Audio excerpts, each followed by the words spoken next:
अस्सलाम वालेकुम, मेरा नाम सर यासीन है। मैं यूएमसी उम्मीद मल्टीमीडिया चैनल में आपको खुशामदीद कहता हूँ। आज हम क्लास 10th का बायोलॉजी का लेक्चर नंबर 14 डिस्कस करेंगे, सेकंड टर्म का। The maintenance of internal condition of the body at equilibrium despite changes in external environment. हमारे जिस्म के अंदर का जो कंडीशन है ना, उसको हम एक टेम्परेचर पर मेंटेन, बॉडी के अंदर की कंडीशन को एक हालत में मेंटेन रखें इक्विलिब्रियम की, बावजूद कि हमारे बाहर का माहौल जो है वो तब्दील हो जाए। तो जिस्म के अंदर के बॉडी की मेंटेनेंस रखना इक्विलिब्रियम हालत में, तवाज़न की हालत में, ऐसी प्रोसेस को हम नाम देते हैं homeostasis. The core temperature of the body remains 37 despite fluctuation in surrounding.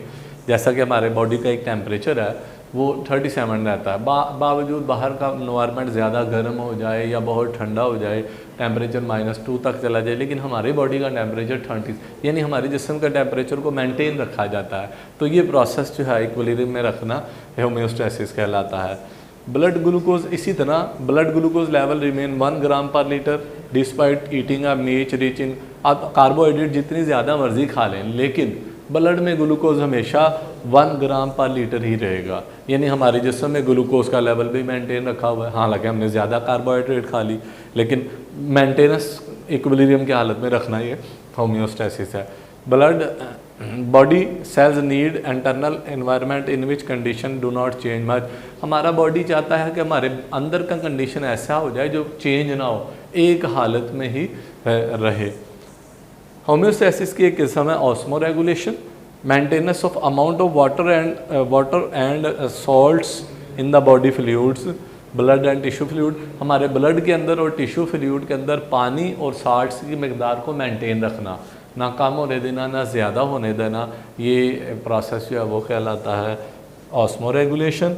The relative amount of water and salt in the body fluid and inside the cell control the process of diffusion and osmosis. Salt, पानी की जो amount है जिस्म के अंदर, osmosis और diffusion process के ज़रिए मेंटेन की जाती है। डिफ्यूजन प्रोसेस का मतलब होता है मालिक्यूल का ज़्यादा मकदार से कम मकदार की तरफ जाना, और ऑस्मोसिस का मतलब है मालिक्यूल का ज़्यादा से कम की तरफ एक मेम्ब्रेन से गुजर कर जाना। ये दोनों प्रोसेस जो है वो अमाउंट ऑफ वाटर और साल्ट कंट्रोल करते हैं। थर्मो रेगुलेशन ऑस्मोसिस की एक टाइप है। Maintenance of internal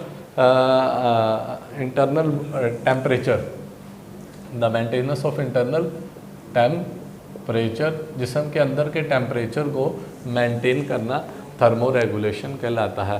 the enzyme of the body work at particular temperature, optimum temperature. जिस्म के एंजाइम्स एक मुनासिब टेम्परेचर पर अच्छा काम करते हैं, इस प्रोसेस को हम थर्मो रेगुलेशन कहते हैं। जैसे जिस्म का इंटरनल टेम्परेचर जो है वो 37 डिग्री सेंटीग्रेड होता है। Excretion, it is a process of homeostasis. In this process the metabolic waste are eliminated from the body to maintain the internal condition at equilibrium.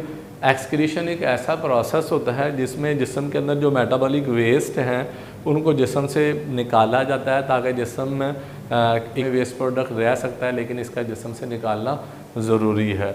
और जो है यूरिक एसिड उन जानवरों के जिस्म से खारिज होता है जिनको पानी की बहुत कम मकदार दस्तयाब होती है, जिन पानी की बहुत कम मकदार मौजूद होती है, तो उन जानवरों के जिस्म से यूरिक एसिड जो है क्रिस्टल्स की शक्ल में खारिज होता है।